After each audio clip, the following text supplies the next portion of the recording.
Hey everyone, Tim Norris here. Of course, you know me as the Gray Elephant. Welcome to Gray Elephant Gaming. Now, if you're new to the channel, do me a favor, hit the like button, subscribe. It is very encouraging to have newcomers. Before we get started on today's topic, which are going to be 5 games that fly a little bit under the radar, let's talk a little bit about turning down the volume on this laptop. And let's talk about how hot it was today. My hair's still all full of humidity. So I got a few things from the Amazon was doing their special days. So I got a couple of these webcams. So I'm going to be trying these out because I really do I love doing these live casts, and I want to do more playthroughs with live casts. So I got a couple of these. Give me a few weeks or so to get these things tested, figured out, try to figure out how to do live stream a little bit better. And I plan on doing a lot more live streams in the future with a lot of playthroughs. It's fun. I enjoy that an awful lot. Also, we got a few new games that came in. If you know the Facebook channel, then you like hearing about hidden gems, Tim. This is one of the ones that just recently came, Run, Fight, or Die Reloaded. Been having a lot of fun with this. Look for a video to be popping up on this, most likely by Sunday at the latest. That came from Grey Fox, and then we had a couple come from Ravensburger. We have the Las Vegas. This is the anniversary edition that they did, the Royale. So I haven't even opened this up quite yet, but I'm going to check that out. I've never played Las Vegas. My friend David Taylor tells me Las Vegas is so much fun, so I'm glad that that came because I'd really like to give that a try. And last but not least is another one from Ravensburger, and this is Red Peak. Hey, how you doing, Daniel? This is once again Ravensburger, and this looks really interesting. It looks like it's a racing game. I'll turn it right side up, but you're having to race and you're having to outrun the lava. It kind of makes me almost think, I don't think it's a deck builder, but it makes me think a little bit of El Dorado. I like that one a lot, El Dorado. It's a fun deck builder. I don't know if you've ever played that, but you should. That'll be a topic we'll have for another time, is 5 deck builders that everybody should own. So today's topic, let's just jump into it. Today's topic is going to be about 5 games that fly a little bit under the radar. Surely you've probably heard about them at one point in time, but with the influx of new games that are constantly being introduced into the community, games can easily be forgotten about, and you don't realize just how fun they are. So some of these have a little bit of extra years on them. I would say maybe 3 or 4 years at the most, to be honest with you, though. We don't want to go back too far in time, let's be honest. But let's just go ahead and get this party started, right? So the first game I want to introduce to you that flies a little under the radar, but I think is a lot of fun, is Hyperborea. Now, I did a playthrough on this one a long time ago, probably about 3 or 4 years ago, and this is one that I really still enjoy, and obviously, as you can tell, it still stays in my collection. Oh, that's all right. Thanks, Daniel. I know you're here in spirit. And like I said, this has still been in my collection. Now, this one, the only fault that this one had was that the rule book was so difficult to understand and was a bit of a mess. So you'd have to go online and probably go into Board Game Geek and get a better clarification with all the rules. Now, what this one was all about bag building.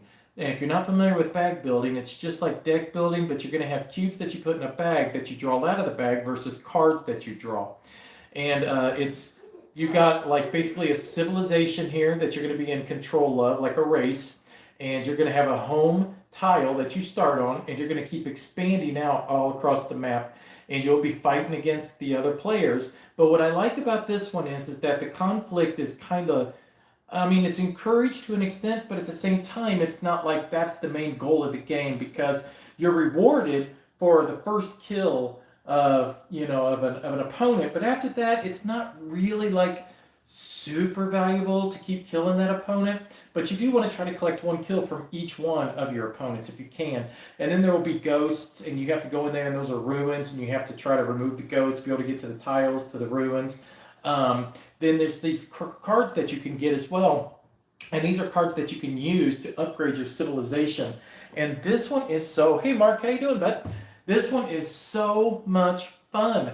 Every time we've sat down and played this, we've had a great time, and it's one that I really feel like that it just flies under the radar. And mind you, this one is kind of cheap. You can get this one for, I mean, maybe 24 or 30 bucks at the most.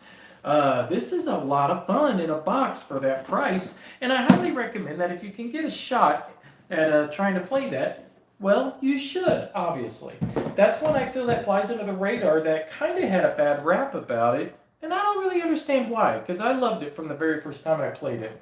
I think it was because of the rule book. I think the rule book turned off a lot of people, to be honest with you. But Hyperborea, check that one out if you ever get a chance. Don't pass it up. All right, so another one I want to talk about is from Queen Games.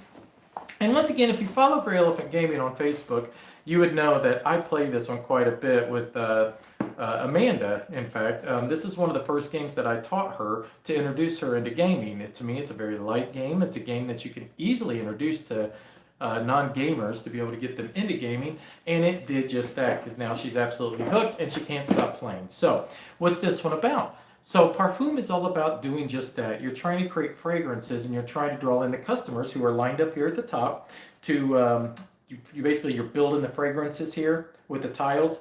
And then if your fragrance ingredients match what they're looking for, then you can draw them customers over and you claim them, and then they're worth whatever victory points that are listed on them, like this one here. It looks like she's worth 4, and then 6, and then 5.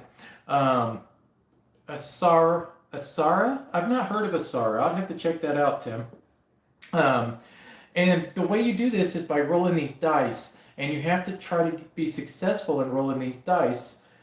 Hey, yeah, Mark, I'm telling you, even Parfum right here, this is not an expensive game. Once again, this is a very, very cheap game that you can easily pick up. Hyperborea, I'd say 24 bucks, and I wouldn't doubt that you could pick this one up for the exact same price. And it's got a lot of fun. But you basically roll these dice, and depending on what your results are on these dice, it allows you to try to claim these fragrances to be able to put them together, and then, like I said, try to sell them to the customers. And then the more you sell, the more victory points you go up onto the board here. And then sometimes you get flies in your results, and so you have to use these little water drops here. And these water drops can allow you to do special things like change it up. Basically, I guess you drown the flies in it. I don't know. But this is a lot of fun. And there's like a little bitty tiny expansion that is in it as well. And I'd recommend, if you get a chance, that you get that little expansion too. I can't find it right off the bat. But basically what it does is it's probably in this black bag here. Yeah, it's right here. So it's basically just a little bitty expansion, and it comes with a bag, and it comes with extra dice, and then these are like permanent dice that would stay in your collection, and you don't have to put them back. So the ones that you dice activation or dice placement, it's more like dice activation. Basically, you would just choose the dice, you would roll them, and then whatever results that would pop up, that's basically what you're left with. And then you have to, Mark, it is extremely similar to Fresco. If you've played Fresco, this one is extremely similar to that one. And in fact, I think it might be the same designer. And I've played Fresco, and I enjoyed that one as well. But if you get a chance, check out Parfum. Don't pass it up. It's a fun, quick little game, and it's not to be taken serious. It's kind of light and very enjoyable. So that's my number 2 game that you guys should check out if you get a chance. Number 3 is from Bezier Games, and this is Whistle Stop. Now, this is one I feel like that, hey Chris, how you doing? This is one that I feel like that not enough people talk about, but I still think it's pretty fabulous. This is all about, basically, and it's not really a good picture on the back of the box. That's the one thing about Bezier Games that drives me a little crazy, is that they don't put enough back here on the box. Give me some stuff to look at. So the concept of this game is that you're trying to, yeah, it is a great game, isn't it, Mark? You're starting here on what I guess would be considered the East Coast, and you're trying to make it all the way across the board to the West Coast. It is solid. Yes, there we go. 2 fans of the game, obviously. This game is if people would just stop and try it out and play, they would find that, there's a variety of wonderful games out there. So you can lay down tiles, and then you deliver goods and you expand the west. So basically what you're doing is you can place these tiles, and if you notice these tiles, they line up with the tracks that are already there. And then what you can do is you can just keep laying more tiles down and moving your trains. And then every time you stop here, you can collect goods. Like if you stop on these special ones here, like this one here, you can collect 2 coal because you need coal to be able to move your train. And then there's other elements of the game too, where like you're actually collecting stocks. And I know that that sounds a little boring, and I understand that, but it's not. The stocks are just all about trying to score in-game victory points, and you want to get those stocks if you can. And it makes sense, but you have to pay the resources to be able to claim the stocks. And then once you do, you could get a little bit of victory points signified by the star here. And at the end of the game, if you own the highest value of stock, you gain like an extra 20 points. But if you get your trains all the way here to the end, and then you deliver the goods, then you get like huge benefits. Plus, then you get to retire that train, which gives you even more benefits. So, dude, this is such a fun game. And in fact, I think it's called, it's the mountains, something mountains, Black Mountains, Smoky Mountains, Mountain Mountains, Rocky Mountains. It's an expansion to this, and I do have that coming. Oh, Daniel, you can't find this one boring? Yes, Mark, it is the Rocky Mountains. Thank you. But I like this one an awful lot. Unlike Daniel, who says he doesn't like it and finds it boring, Daniel's wrong. You should play this one. Love you, Daniel. Okay, another one. This is going to be a 2-parter kind of deal here. Actually, it's because I have the expansion as well. That's what I mean by that.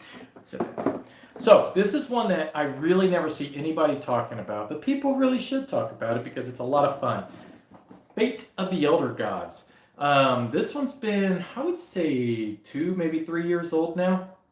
And the reason that this one kind of got up on my radar is because, oh, you don't enjoy train themes. I understand, Daniel. The reason that this one was up on my radar is because it does deal with Lovecraft, and I always do that. I always run into that roadblock. I love Lovecraft. I do. I mean, I enjoy the lore. But this one here has great little bits too. You see all the little cultists, and then you have you also have the investigators as well. And what you're trying to do is you're basically trying to, like you represent a guild. So like the red player here, he's a guild. The purple player, he's a guild. And the yellow player, she's a guild. And then what you're trying to do is you're trying to unlock like these, or take advantage of these little areas. And the way you do that is you play a card back here, and whatever color it is, you move to that one. And that's the one thing about this game that really drives people nuts. So for instance, let's say if I'm on red, but I want to move over here to white, I would play a white card to be able to move over there. But the problem is most people, it's confusing to them to be able to do that. So once they wrap their mind around that, the game becomes a lot simpler. But what you do then is that you take advantage of that, and you can open up these like little gates, and then you're trying to basically summon your old one. And each person represents like a guild that follows that one. I mean, you can do like, Cthulhu himself, or like Yog Shaloth, or how do you even say their names, to be honest with you? I never can say their names. But you can use spells to be able to like trigger certain things. And then the other thing you can do is that you can actually like close somebody's gate. And what I mean by that, on their player board, if you notice, right here, these are the little symbols, okay? And you can actually put tokens on their gates here and close it and seal it so that they have no chance of being able to summon their Dark Lord. But if you make it all the way around, then you actually have successfully done it, game over. But if you can close that and seal it up, then you can end the game that way as well. And it's really cool. But there's a lot of different things and elements about this game that's a lot of fun. And in fact, they have a little expansion that came out, and I highly recommend that if you ever get a chance to play with the expansion, because what it does is it offers these little creatures here, and aren't those awesome? So this was actually sent to me as a review, and then I enjoyed it so much that, yeah, Bill, it is an awesome game. And welcome. I enjoyed it so much, though, that I went out and I bought the expansion. And what I love about... Thanks, Daniel. I do pronounce Lovecraftian folklore, perfection. How can you doubt it? What I like about this expansion is that it just adds a little bit, not much, but just a little bit. And that's what I enjoy about a lot of expansions. I don't like when expansions change the base game, because obviously if I like the base game, I want it to play the way that I enjoy it. And I hate when expansions change that. And what this one did is just added a little bit extra stuff for you to be able to enjoy. Pronounce Daniel's YouTube name. Diki Perjalicki.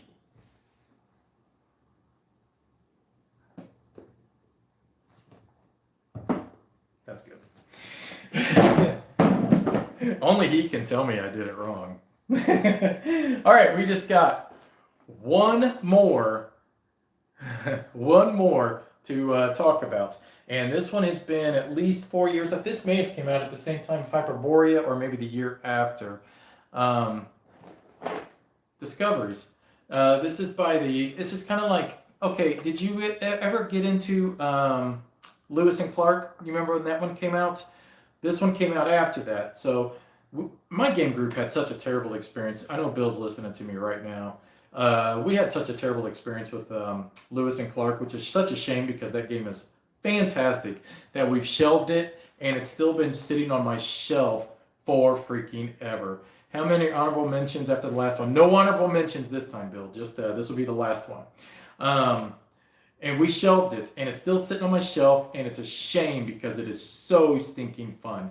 But discoveries. So what this one is all about is that you're going to have these dice, and you're going to roll them. And depending on the symbols that you roll, you're going to be able to take, like, you're like doing a journey, and you're doing like an expedition kind of a deal, okay? And like you're trying to match up the little symbols on these cards and stuff to be able to claim the routes. How do you do it? So like this one here, there we go. Like this one here, what it's asking for. All right, and then this is what it kind of gives you, and then you're taking a little journey, and then you're also trying to match up the little animals. So there's like a little set collecting element into it as well. But what's cool about it are these dice, because you can use these dice, and then they kind of go into like a used pool, and then other players can like borrow your dice, and they will borrow those dice until you decide to recall them, and then you take them back from them. But you will actually like set the dice up on your player board in certain like locations and lock them in until you can fulfill the card's requirements of what it's asking for. And that's kind of the difficult part of it, is that, you could be locking these dice in, but you're using other players' dice, and then they recall them, and then you're like, well, that sucks. But, that's the gamble of the game. So not only are you trying to do a set collectability, but you're also looking for the victory points, but then you're also, claiming these other little cards here that are to the side. I can't remember what they're called, man. It is just fallen right out of my head. Been a long time since I played this one. I brought this over from the house, and it was like one I want to get set back up, and I want to rediscover discoveries. This is an awful lot of fun if I turn the box right side up. And if you've had a bad experience with Lewis and Clark, this is the one that will forgive the sins of the Lewis and Clark, because it's a good game. But this one definitely flies under the radar. Just played this last week. You're writing your journal. It has very new. Yes, you're writing your journal. Thank you, Bill. I appreciate that. Bought Discoveries after watching your playthrough video. My game group loves it. Me as well. Do they love you? So they love the game and they love you. Is that what you're saying, Daniel? We all love you, Daniel. You're the best. So that's pretty much it. Really no other games to talk about for the most part. Just wanted to share that real quick. I thought you guys might enjoy just 5 games that kind of fly under the radar. So just real quick, Sunday or so we'll have the video up for Run, Fight, or Die Reloaded. I have been enjoying the heck out of this. It has been so much fun. Amanda now is 2-0. She cannot lose at this game. And then we'll work on the other ones before Gen Con and get those produced as well. All right, so a couple of my favorite hidden gems, Black Gold by Fantasy Flight, and what's your other one, Timothy? Lords of Zidit. Oh, good one, Tim. Lords of Zidit. Oh, Bill and I love Lords of Zidit. Oh, yeah, that's a great game. Yeah, I should have brought that one over. So anyways, look for those videos to be coming up soon. As usual, you guys are the best. I appreciate your support and your watching. Remember, if you're new to the channel, do me a favor and subscribe. Click the like button. The more views, the more likes, the more subscribers, the greater chance that I can try to get product in for me to be able to review for you in my charismatic fashion, as I always do. So anyways, Gen Con's just 12 days away. Super excited for that. Hope to bring you guys all kinds of new stuff. I'm sure we'll be doing more live casts before then. We'll talk a little bit more in detail. So, all right, Tyrants of the Underdark. I didn't bring Tyrants of the Underdark up, Daniel, and the only reason I did not bring up Tyrants of the Underdark is because that to me is obviously a top 10 game of all time. So that never should fly under the radar for anybody, even though it probably maybe does. We'll talk about Tyrants of the Underdark when we talk about deck builders that you must own. Yes, Bill loves it too. In fact, Bill, we may have to try to play that one tomorrow. That'll be a lot of fun. So, all right. So, anyways, everybody, I'm going to take off here. We have run at 20 minutes. I really appreciate you watching and participating into the live cast here. So, until next time, talk to you later. Bye-bye.